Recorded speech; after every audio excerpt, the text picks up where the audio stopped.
Маргаритка и Боровец представят. Какво правиш, Биби? Искам да наредя думата колело. И успя ли?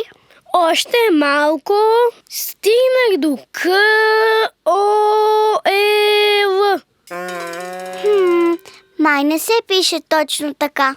Май да или не. Манки! Здрасти, Мими и Биби! Какво правите? Вече нищо. Развали думичката на Биби. Коя беше думичката? Колело. Тя е лесна. Ще я наредя отново. Всичко оплеска. А и не знаем как се пише. Кое не знаете как се пише?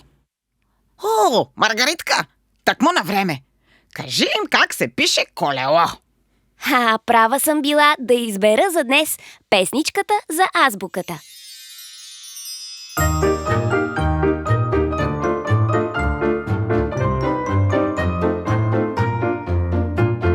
Буквичките учим с песничка една, всички подредени в азбука така.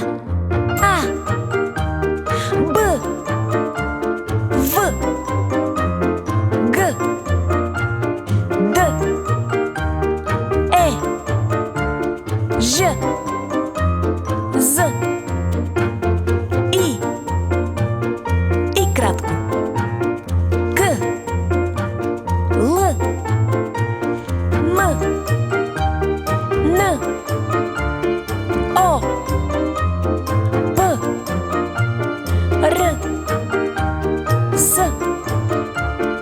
Т, У, Ф, Х, Ц, Ч, Ш, Щ,